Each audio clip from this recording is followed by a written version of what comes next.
ang title po ng ating pong mensahe ay After the Storm. Okay? After the Storm. Nais ko po kayong tanungin, nangyari na po ba sa inyo na dumating ang isang bagyo na hindi nyo inaasahan sa inyong buhay? Alam nyo po, isa po sa mga memories dito sa Manila ay, ewan ko kung nandito na sila Pastora Tayno at Brother Willie. Pero si Brother Eric ay nandito po na. Nung mga simula pa lang, ay nagkaroon ng medical mission. Okay? And pa-anniversary na yun ng Manila. So anyway, wala po ako sa medical mission. Papunta po ako noon, pero nung bagyong Ondoy, ay pinigilan po kami na makarating dito. Okay? So anyway, natuloy po yung medical mission nung araw na yon, ngunit hindi na sila nakauwi. That was Saturday, tapos kinabukasan, Linggo, walang kuryente yata dito noon. Dito na sila natulog nung Saturday dahil bahang-baha po dyan.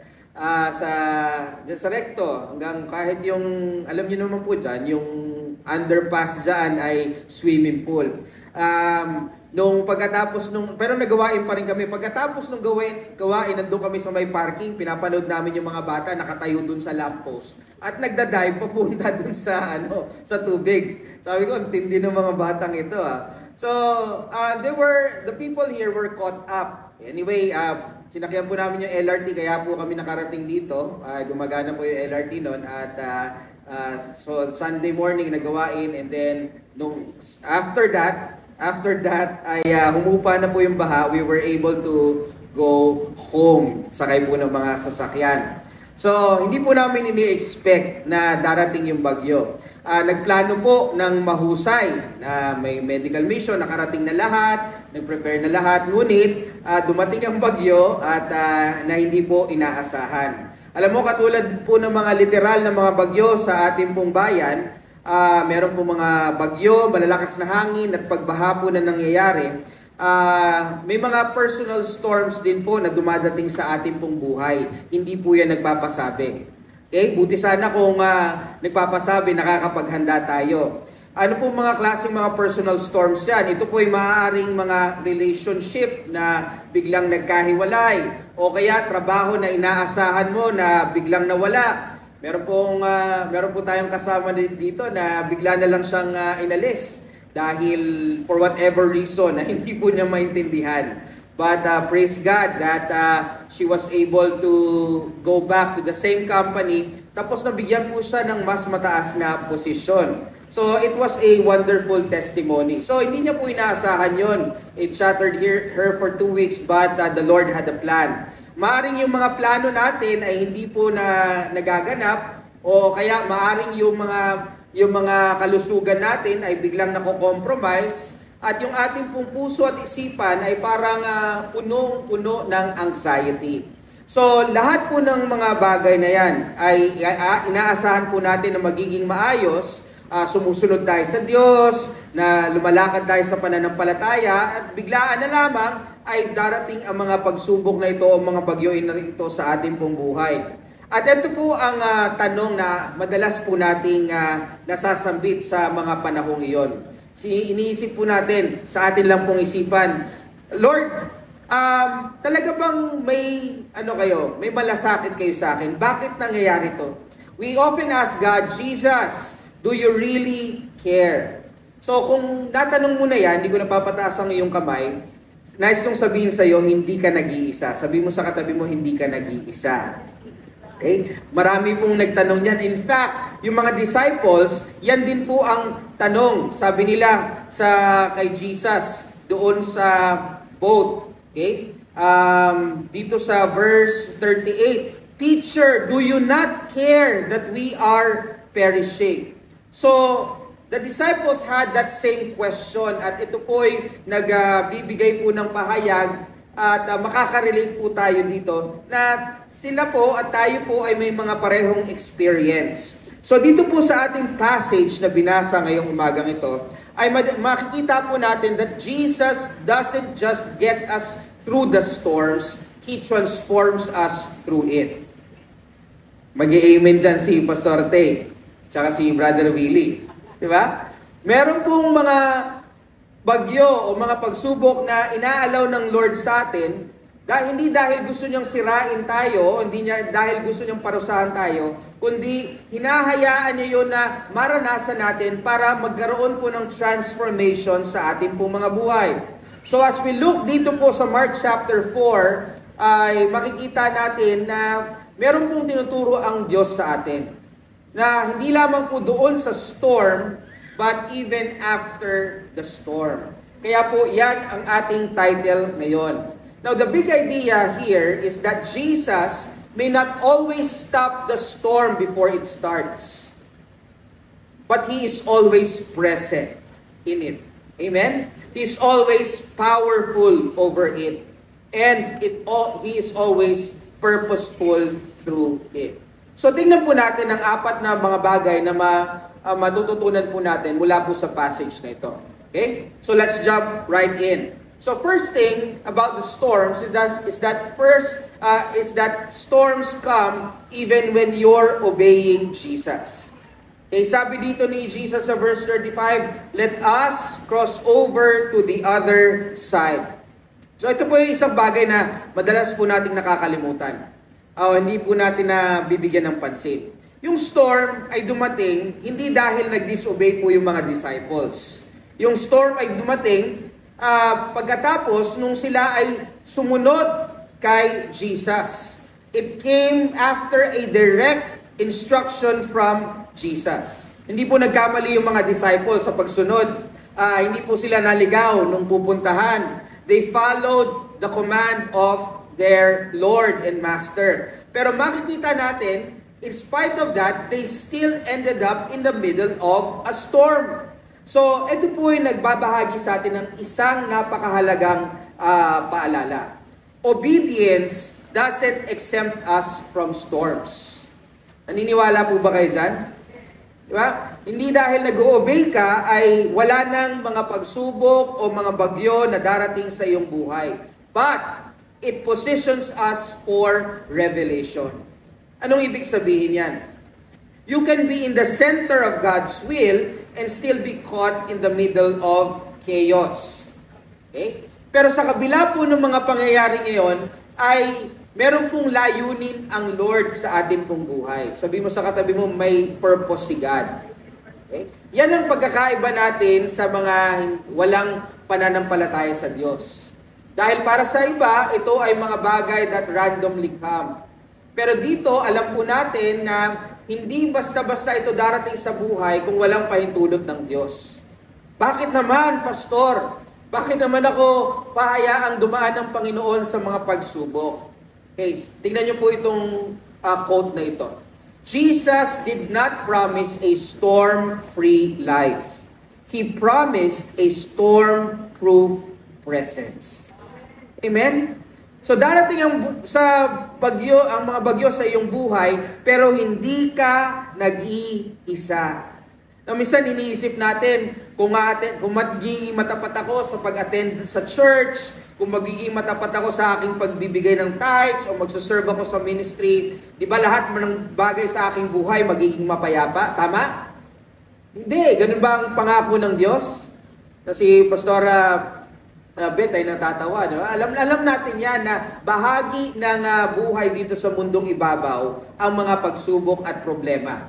Ikaw man ay mananampalataya o hindi mananampalataya.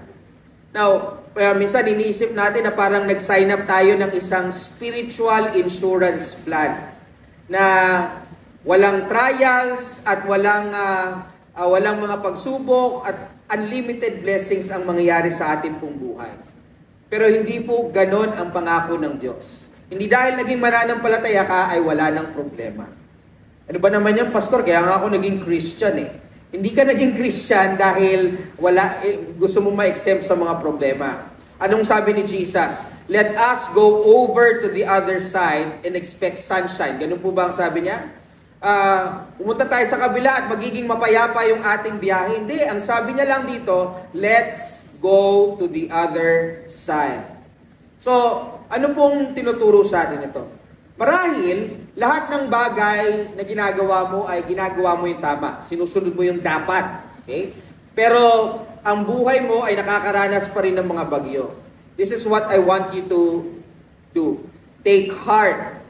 The presence of trouble does not mean the absence of God. Hindi dahil may mga problema ka o mga bagyo ka sa buhay, ay ibig sabihin, hindi ka na pinapakialaman ng Diyos. Amen? So makikita natin dito na sa ating pong buhay, bahagi ng buhay dito sa mundo ang mga pagsubok at problema. Amen? So, what's next? Okay? Dumating yung bagyo, and where is Jesus? Anong sabi ng text natin? Jesus was asleep. Okay? So, nandun na si Jesus, hindi sila pinabayaan ni Jesus, hindi katulad ng isang account, di ba, pinauna ni Jesus, naglakad si Jesus dun sa tubig. Okay? Ito kasama nila si Jesus. Pero si Jesus ay natutulog. Okay? So, ito ba, pasod, dyan ba nagsimula yung kantang natutulog ba ang Diyos? Yeah. Okay, tandaan natin, Jesus was human here.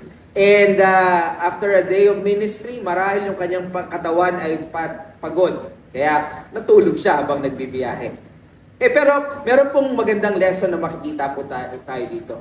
So sabi dito, he was in the stern sa verse 38, and he was asleep on a pillow. So imaginein po natin yung pangyayari. Nandun po sila sa bangka at lumakas yung alon dahil sa malakas na hangin. At malamang, habang lumalakas yung alon ay natitilamsikan si Jesus. Kayo, tanungin ko po kayo, if that happened to you, magigising po ba kayo? Ha? Yes, di ba? Dito hindi nagising si Jesus. Siguro ganun katindi yung kanyang pagod. Patang-pata siguro yung katawan niya, kaya nandun na siya ay natutulog ng mahimbing. So malakas yung hangin. Okay? Merong mga mangingisda, and they were not new, they were experienced fishermen. Pero makikita natin dito, nagpapanik sila. Okay? So si Jesus, nandun sa likod ng boat, he was sleeping on a pillow. Mira naman, Lord. Sa lahat ng panahon na matutulog ka, di ba dapat magising ka? Bakit natutulog ka? Pero ito po yung katotohanan na dapat po nating makita po dito. Si Jesus po hindi natutulog dahil wala siyang pakialam. He was sleeping, listen to this, because he was not scared. Hindi siya natatakot. Diba? Sino po dito ang minsan nahirapang matulog sa gabi dahil ang daming iniisip? Kinakabahan kayo. May exam bukas. Diba? Dapat nga matulog ka para ma-fresh yung mapahinga yung isip mo, pero nag-aalala ka. Diba? Madalas yan ang naging dahilan kung bakit hindi tayo makatulog paggabi, yung pag-aalala. Diba? Somebody's watching me. Anxiety. Diba? So, si Jesus po, makikita natin mahimbing yung tulog. Alam mo po, nakita ko rin to sa kwento ng ating pong senior pastor. Nung panahon po na he was building, Word of Hope was building yung yung Faith Auditorium. Of course, hindi pa ganun kalaki yung membership, and may mga pangangailangan pa. And sa kabila ng mga malalaking project na yon, tinanong siya ng misis niya, ni Sister Nelly. Sabi niya, paano ka nakakatulog paggabi?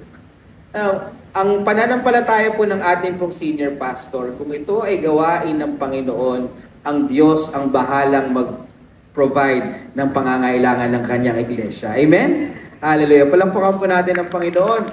At true enough, makikita niyo po, we are able to expand because the Lord has never failed to fulfill His promise. At ganyan din po sa ating pong personal na buhay. Sino po ditong naniniwala na nais silang pagpalain at paglaguin ng Panginoon? Amen. So, patuloy po tayo na sumunod sa Panginoon. Meron mga pagsubok, meron mga hamon sa ating pong buhay. Pero makikita po natin, unang-una, hindi po tayo pinapabayaan ng Diyos. At huwag kang matakot dahil kung ano ang pinangako ng Diyos ay kaya niyang tuparin sa iyong buhay. Amen? Kaya sabi mo sa katabi mo, matulog ka paggabi. Okay? And syempre pag nagtatrabaho ka, ibang usapan na yun. Okay? Pero kung panahon ng iyong tulog, mag-pray ka, ipagkatiwala mo ang iyong pangangailangan sa Diyos, at ikaw ay manalig na kakilos sa iyong buhay, sa iyong pangangailangan, sa iyong trabaho, sa iyong pamilya at sa iyong negosyo, at ikaw ay magtrabaho ng buong inam at i-dedicate mo sa Panginoon ang iyong buhay, makikita mo ang pangako ng Diyos ay kanyang tutuparin sa inyo. Amen? Hallelujah. So hindi natatakot si Jesus kaya siya natutulog. Dahil sabi niya, let us go on to the other side. Let us go to the other side. Tayo'y tumungo doon sa kabilang pampang. Dahil alam niya na yung bagyo ay hindi pipigil na tuparin yung kanyang pangako. The storm would not stop the promise. So just like what happens in our lives, storms may come in our lives, but it would not stop God from fulfilling His promise in your life. Yung mga disciples, they may have interpreted His silence as absence. But God's silence is not God's absence. Amen? Kung tahimik man ng Panginoon, hindi man siya, wala man lang revelation mula sa langit, wala man lang audible voice, hindi ibig sabihin nun na wala ang pakialam ang Panginoon o wala ang Diyos sa iyong buhay. Ibig sabihin lang nun may hinahanda lang siya sa iyo. Sa 2023 na Barna study, natagpuan po nila na 67% of believers experience doubts about God's care during hard season. Okay? Na survey po nila na more than half, more than 50%, 67% ang nakakaranas na talaga bang nagki-care sa akin si God? Okay? Habang dumadaan sila sa mga problema. Pero sabi nila doon, among those who remain in spiritual habits like prayer, scripture, attending fellowships in small groups, sila daw po, ito yung mga tao na madaling nakaka-cope dahil nagkakaroon sila ng pag-asa. Bumabalik ang pag-asa sa kanila. Kaya mga magulang at mga kapatid, make sure that you are part of a life group. Maganda yung may community kayo ng mga believers that would help you focus on God. Who would pray for you, who would encourage you na maaring sila man ay dumaan sa ganung problema, ay pwede kanilang gabayan as you go through that problem. O maaring mag-pray para sa inyo, mag-pray kasama ninyo na as you face those problems. So it's important for us to have spiritual habits, yung personal prayer time natin, yung quiet time natin with the Lord. It is important. Sabi ni A.W. Tozer, never interpret God's silence as His absence. Hindi dahil tahimik ang Diyos, ay wala na siya pakialam sa buhay mo. Because sometimes, hindi po natin nararamdaman yung pagkilos ng Panginoon, but we can always trust His heart. Diba? Merong awitin niya, diba? God is too good to be unkind. When you don't see His hand, when you don't understand, when you... Yun yan.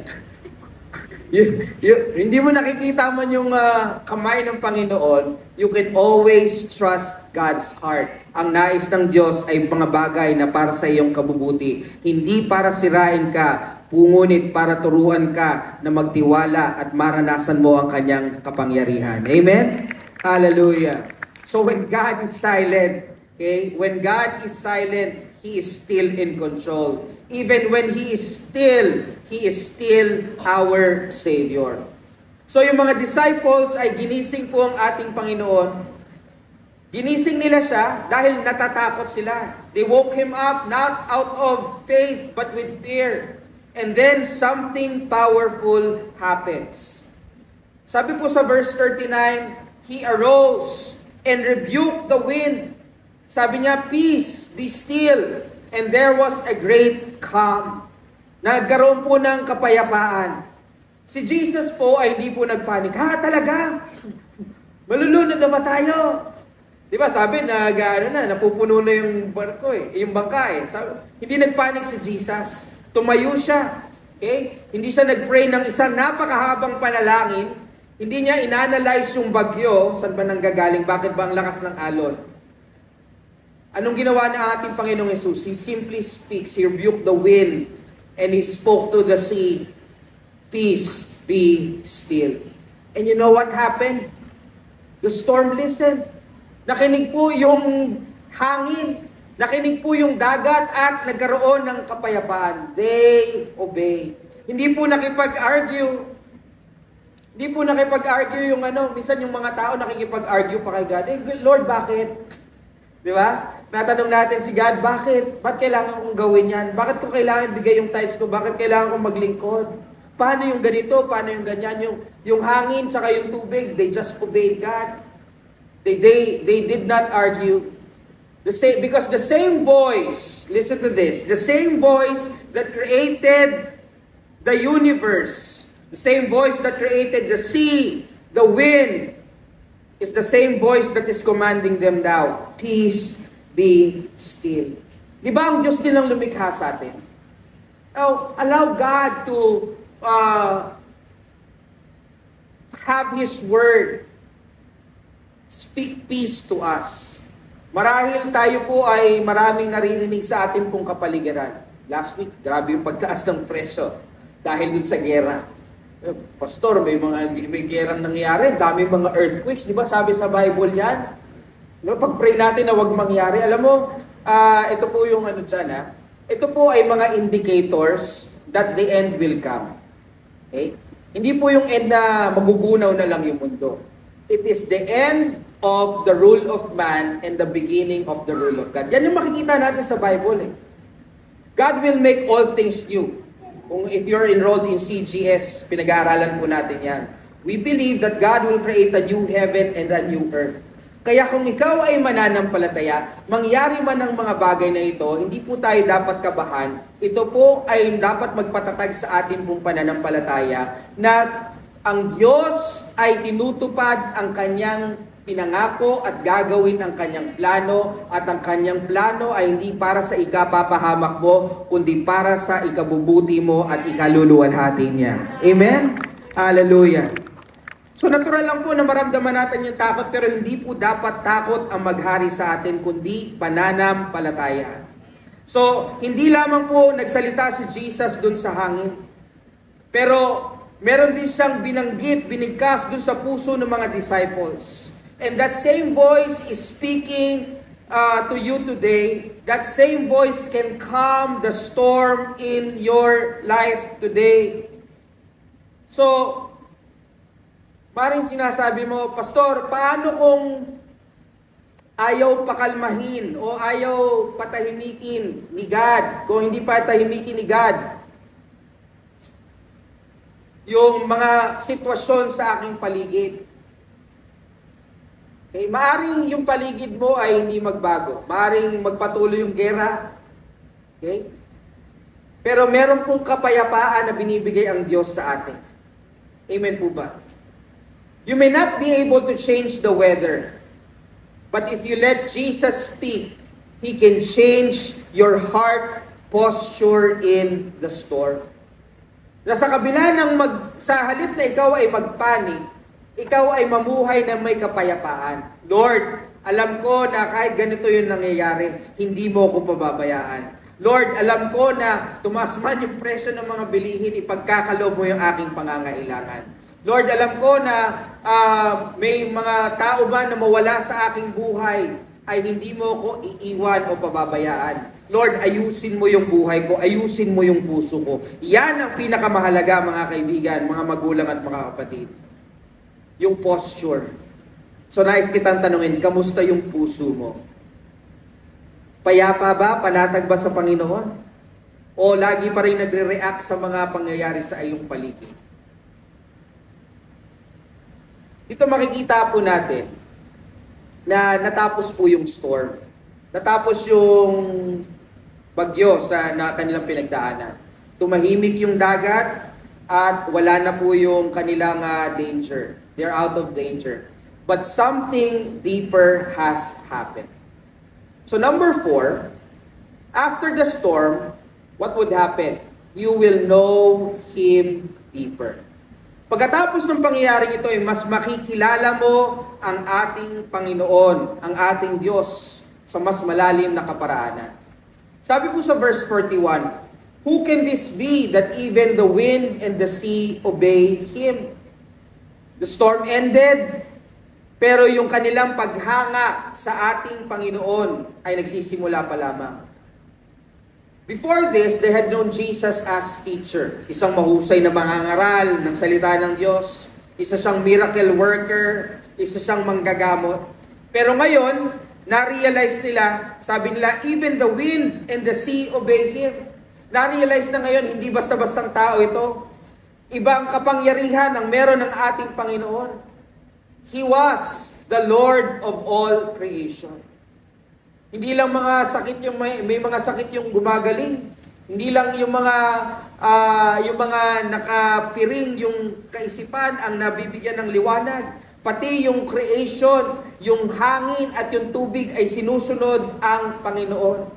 Now, sometimes ginagamit ng Diyos ang mga storms sa ating pong buhay, hindi para lang subukin yung ating pong pananampalataya. Ngunit ito'y ginagamit niya para ihayag ang kanyang sarili sa kaparaanan na hindi mo pa nararanasan. Maaring nakilala mo siya bilang Panginoon at tagapagligtas ng iyong buhay. Pero makikilala mo pa siya in a deeper way that He is the God who provides for your needs. He is the God who heals. He is the God who moves mountains. He is the God who fights for you. Sa iba't ibang yugto at aspeto ng ating pong buhay ay mas nagiging meaningful po ang mga bagay na yan. Maring naririnig mo yan sa mga preaching dito pag Sunday. Pero kapag ikaw ay dumaan sa mga pagsubok at nakita mo ang pagkilos ng Panginoon, it will change you and you will know Him like you have never known Him before. Kaya pagkatapos ng mga pagsubok, ibang klase na yung pagtaas mo ng kamay. Dati ganyan ka lang magtaas ng kamay. Maring di pa nagtataas ng kamay. Yung iba, taas ng kamay, meron pang pag-iyak, "Thank you, Lord," habang umaawit ng worship songs, di ba? Yung iba ay napapaluhod pa, kaya huwag mo tignan ng masama. Ano ba to? OA? Hindi po OA yan. Yan ay pagpapakita lang ng kanilang pagsamba sa ating Panginoon dahil naranasan nila ang kabutihan ng Diyos sa kanilang buhay. Amen? Hallelujah! Palakpakan po natin ang Panginoon. Yung iba naglulundag pa, nagsasayaw dahil sa kagalakan, dahil alam nila na ang Diyos ay hindi nagpabaya, ngunit ang Diyos ay sumama sa kanila at nanindigan sa kanyang mga pangako at tinupad ito sa kanilang mga buhay. So you worship differently, you pray deeper, and you depend on Him more fully. Bakit? Because you know that you did not make it through on your own. It was all because of Jesus. Amen? Hallelujah. So, let us always expect to know more about God. Through the storms that happen. Alam nyo, excuse me, malaki man ang mga bagyo o hamon na ating pong pinagdadaanan sa buhay, hindi po dapat tayo manghina ng ating pong pananampalataya. Dahil kung gaano kalaki yung bagyo, mas malaki at mas makapangyarihan ang Panginoon na gumagabay at sumasama sa atin. Amen? Hallelujah. Mas malakas na palakpak po para sa ating Panginoon. Hallelujah. Sabi nga po ni C.S. Lewis, "God whispers in our pleasures, but shouts in our pain." So, the storms are often His megaphone. Diba? Kapag may mga pagsubok sa ating pong buhay, doon natin mas naririnig yung tinig at paggabay ng Panginoon. Pero alam mo, hindi mo na kailangang hintayin dumating ang mga bagyo sa iyong buhay bago marinig ang tinig ng Panginoon. Ngayon pa lang habang payapa, maging handa ka na sa pakikinig sa Panginoon. Amen? Maging ready ka na sumunod sa Kanya. Para pagdating ng bagyo, hindi ka katulad ng mga disciples na nagpapanik. Magiging katulad ka ng ating Panginoong Yesus na alam niyang makakarating sila doon sa kabilang pampang. Kung meron kang Jesus na kasama sa iyong buhay, if Jesus is in your boat, you will be able to go to the other side. Amen? Hallelujah. So what will you do after the storm? Alam ko, ang iba sa inyo ay may mga bagyo na pinagdadaanan sa inyong buhay ngayon. Yung iba sa inyo ay katatapos lang. So, katatapos ko lang sa mga bagyo na yan. At alam ko yung nakaka-relate ako sa sinasabi mo. Pero po, ito ang mga katotohanan dapat po nating makita. Ang mga storms are inevitable. Ito po'y bahagi ng buhay. But you see, even though there are storms, here we also see that the storms did not stop Jesus. Okay? Jesus is unstoppable. And your faith is unshakable if you are anchored in Christ. So brothers and sisters, let these storms remind you of His presence. Let this remind you of the peace that comes from the Lord Jesus Christ. And let this storm remind you of His power. And after the storm, huwag ka lang bumalik sa dati. Don't just go back to normal. Go deeper in worship, stronger in trust, and firmer in faith. Amen? So after the storm, you will know God more, and you will never be the same person again. Amen? Hallelujah. Palakpakan po natin ang Panginoon.